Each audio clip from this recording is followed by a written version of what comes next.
সম্মানিত আশেকান বৃন্দ, বাংলাদেশের বিভিন্ন অঞ্চল থেকে অনেক কষ্ট স্বীকার করে প্রচন্ড তাপদাহের মাঝেও আপনারা মালেক চাঁদের সাধন পিঠে আপনাদের উপস্থিতির মাধ্যমে এই অনুষ্ঠানকে সাফল্যমণ্ডিত করেছেন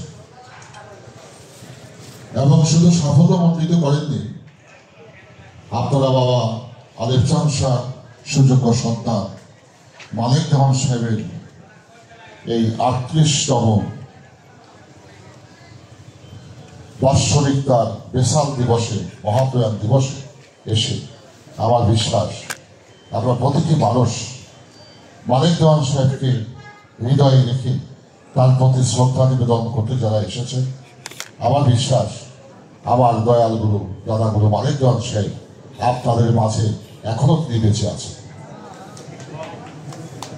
তার সেই প্রেমের বাতায়নে, প্রেমের বাড়িধারায়, প্রেমের পরিসরে, প্রেমের বাতাস আজকে মুখরিত হচ্ছে। সেই মুখরিত বাতাস থেকে আমরা শুনতে পাই, নিতে পাই, বুঝতে পাই আমার মালেক চাঁদের সেই সুভাষিত প্রেমযুক্ত গায়ের গন্ধ।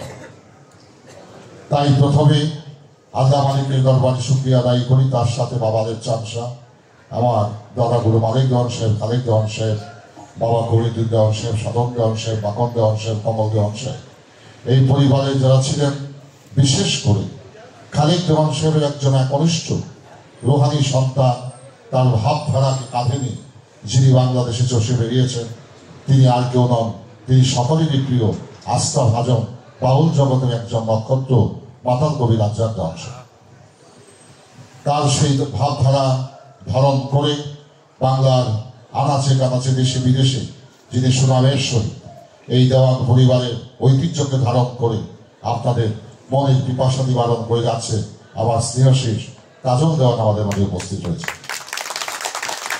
আমাদের মাঝে যে সমস্ত শিল্পীবৃন্দ, বিশেষ করে নবাবগঞ্জ থেকে এসেছে আমার সিরাজ দেওয়ান বাবাজি, আমার হীরা, আমাদের অনেক শিল্পীরা গান করেছেন। আমি সকলকে আমার হৃদয় থেকে শ্রদ্ধা এবং ভালোবাসা জানাই যে তোমাদের এই আগমন অব্যাহত থাকবে। আমরা যেন তোমাদের অভিভাবক হয়ে তোমাদের আসা যাওয়ার পথটাকে পরিষ্কার করে তোমাদের জন্য একটা প্ল্যাটফর্ম তৈরি করে যেতে পারি, অনেক যেন আমাদেরকে সাহায্য করে।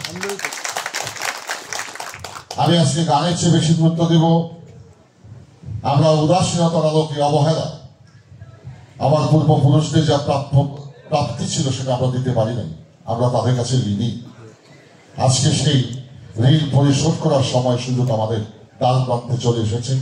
আমরা দেওয়ান পরিবারের সদস্য যারা আছি দেশে এবং বিদেশে, আশেকান ভক্তবৃন্দ, আমরা একত্রিত হয়ে প্রেমের এক মহাশক্তি অর্জন করে আমরা এই দেওয়ান বংশকে সারা পৃথিবীর মাঝে কাছে পৌঁছে দিই। আমরা আন্তর্জাতিকভাবে কিছু কাজে আমরা হাত দিয়েছি।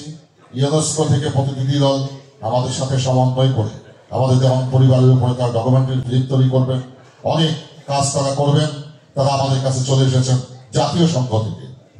আমরা সেই কাজের ধারাবাহিকতার আলোকে, আমরা সুফিবাদের আলোকে এই দেওয়ান সঙ্গীতকে শুধু বাংলাদেশেই নয়, শুদ্ধভাবে, পরিমার্জিতভাবে সুফি সাধকের কাছে, প্রেমিকের কাছে, যেন প্রত্যেকটি হৃদয়ের বা ব্যক্তির কাছে আমরা সেই সঙ্গীতের প্রেমধারা পৌঁছে দিতে পারি সকলে সম্মিলিতভাবে। আপনারা সকলে আমাদের জন্য দোয়া করবেন, সকলে আমাদের পাশে থাকবেন।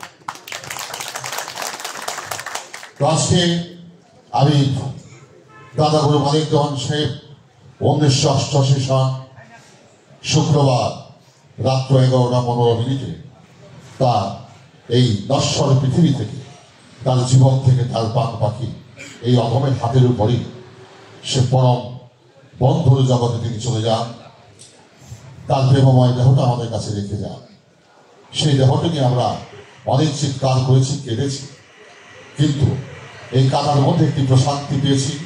সেই সময়কে আমি স্মরণ করব আমার কাকা, আমার চলার বন্ধু কাজল দেওয়ানের বাবা মাতাল কবি রাজ্জাক দেওয়ান সাহেব। আমার ভোর থেকে রাত্রে 2টা পর্যন্ত সে আমার কাছেই ছিল।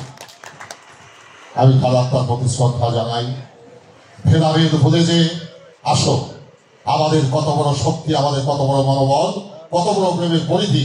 আমরা সকলে একত্রিত হয়ে, এক আত্মা হয়ে, এক হৃদয় হয়ে আমরা বিশ্ববাসীকে দেখাতে চাই দেওয়ান বংশের এই সঙ্গীতের ধারা ছিল, আছে এবং ভবিষ্যতে থাকবে। তোমাদের প্রতীয়মান হয়েছে দয়াল যখন যা করে মঙ্গলের জন্যই করে। গানের যে কথাগুলো মূল্যবান হবে আমাদের, কারণ আমাদের এই মিডিয়া জগতে অনেক অনাকাঙ্ক্ষিত বিষয় অবতারণা ঘটেছে, সেটার জবাব আমাদেরকে দেওয়ার সময় এসেছে। যারা এই পালা গানকে, বাউল গানকে শুধু দেশের মাটিতে নয়, আন্তর্জাতিকভাবে যারা প্রতিষ্ঠিত করেছেন, যারা বাউল গান বাংলাদেশে করেন, প্রতিটি ব্যক্তিকে তাদের প্রতি শ্রদ্ধা নিবেদন করে গান গাইতে দেওয়া উচিত। কৃতজ্ঞ মানুষ হচ্ছে পশুর চেয়ে নিকৃষ্ট। এই বাউল সমাজে, বাউল নামধারী আমরা যারা আছি, আমরা পশুর চেয়ে নিকৃষ্ট হয়ে গেছি, ভিতরে একটা বাহিরার একটা। আমার এখানে বক্তব্য ছিল 10 বছর যাবৎ আমার এই প্রতিবাদ, যে বাউল জগৎ যারা পবিত্র জগৎ সৃষ্টি করেছেন, আমরা পবিত্রতা রক্ষা না করতে পারে যেন আমরা এই জগৎটাকে অপবিত্র না করি। অপবিত্র করার ক্ষমতা কাউকেও আমাকে দেয়নি। সে বিধায় আমরা এই জগৎকে প্রতিষ্ঠিত করার জন্য, পবিত্র করার জন্য, পরিশুদ্ধ পরিমার্জিত করার জন্য আমি 10 বছর যাবৎ সংগ্রাম করে যাচ্ছি। আর তাদের উদ্দেশ্যে বক্তব্য ছিল যাদের কথার সাথে কাজের মিল নাই, তাদের চরিত্রের সাথে, ব্যক্তির সাথে এবং কর্মের সাথে মিল নাই, তারা হচ্ছে মুনাফিক। আজকে যারা আমার বিপক্ষে বক্তব্য রেখেছিলেন, তারা আমার কথাকে অগপনে স্বীকার করে দিচ্ছেন। এখানেই সত্যের বিজয়। এবং লক্ষ লক্ষ কমেন্টস যারা করেছেন, যদি আজকে এই ঘটনা না ঘটতো, আমরা বুঝতে পারতাম না যে আমাদের পক্ষে কত বড় সুধী সমাজ, সারা বিশ্ববাসী আমাদের পক্ষে রয়েছে।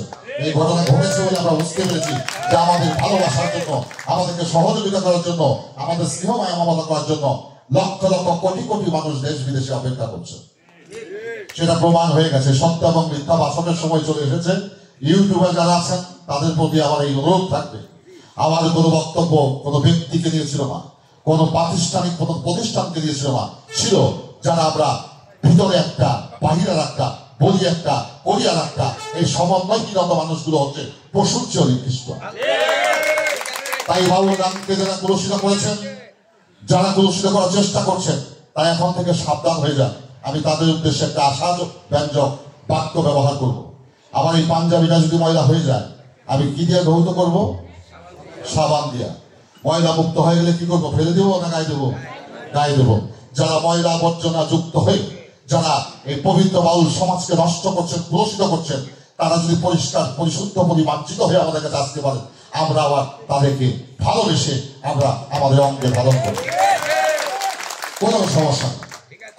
আমি মনে করি আমার হচ্ছে বক্তব্য দেওয়ার সুযোগ নেই। এ বিষয়ে আমার কথা বলার ইচ্ছা ছিল, কারণ আজকে প্রশাসন থেকে, ঊর্ধ্বতন মহল থেকে আমাকে যেভাবে তার সাপোর্ট দিয়ে যাচ্ছেন, আপনি আপনার জায়গায় অনড় থাকবেন এবং তুলাতমারও আপনার বিজয় অবধারিত। সেই বিজয় আমাদের দ্বার প্রান্তে। ভেদাভেদ বলে যে আমি কাজলকে বলবো, শুধু কাজলকে নয়, দেওয়ান পরিবারের সঙ্গে যারা অঙ্গাঙ্গি ভাবে জড়িত রয়েছেন এবং এই সঙ্গীতকে যারা ভালোবাসেন, যারা পালাগানকে ধারণ করেন, আমি মনে করি পরোক্ষ এবং প্রত্যক্ষভাবে প্রত্যেকটি গায়ক গায়িকা মালিক দেওয়ান এবং খালেক দেওয়ান সাহেবের কাছে ঋণী। তাই প্রেমের ঋণকে কখনো অর্থ দিয়ে পরিশোধ করা যায় না। প্রেমের ঋণ প্রেম দিয়ে পরিশোধ করতে হয়। যা হোক, আমি সকলের কাছে দয়ালু আছি। সকলে সত্যকে সমর্থন করবেন, মিথ্যাকে পরিহার করবেন। যদি আমাদের জীবনে ভুলভ্রান্তির উঠে আমিও বলি, আমার জীবনে যেগুলো ভুলভ্রান্তি থাকে সেগুলোকে যদি পরিশুদ্ধ পরিমার্জিত করে সংশোধন আপনারা করে দেন, আমি আপনাদেরকে বন্ধু বলে আমার মাথাতে আমি আপনাদেরকে পেতে দেব। যা হোক, আমার ছোট্ট করে একটি গান করে সবাই নাই আজাদ দিয়ে দেবে। জমি পাকা আসন। আচ্ছা আচ্ছা, এমন আসন।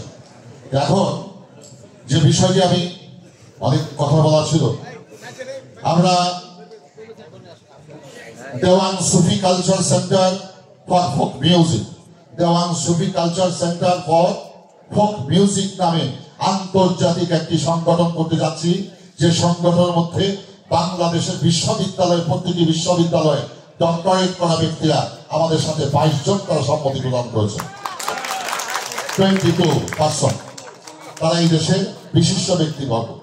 আমাদের উপদেষ্টা মন্ডলী তৈরি হয়ে গেছেন। আহ্বান করে আমরা আহ্বায়ক কমিটি গঠন করব।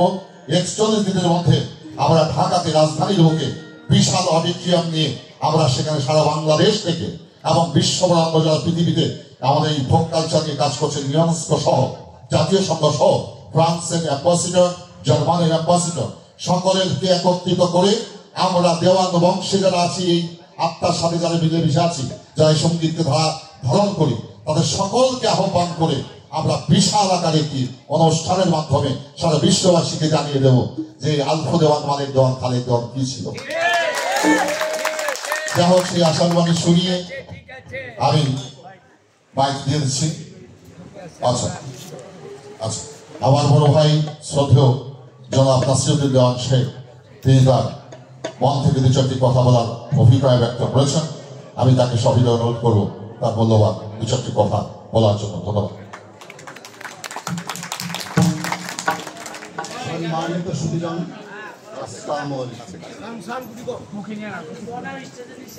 আমি শ্রোতা মণ্ডলীর পক্ষ থেকে দু চারটি কথা বলবো। আমি শিল্পীর কথা আমি শ্রোতা।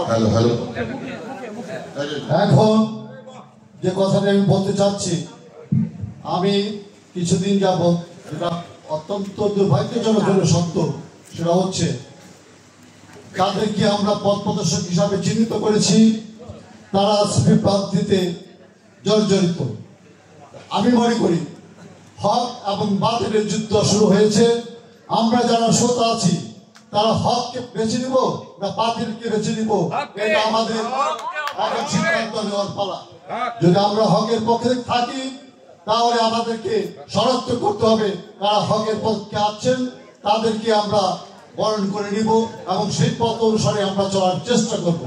বাতিল সর্বদাই বাতিল থাকবে, তারা গৃহীত থাকবে, তারা পরিশুদ্ধ বা পরিমার্জিত, তাদের কাল পর্যন্ত পৌঁছাবে না। এটা পবিত্র আল্লাহর ঘোষণা, এটা আমার নয়, এটা প্রভুরই ঘোষণা।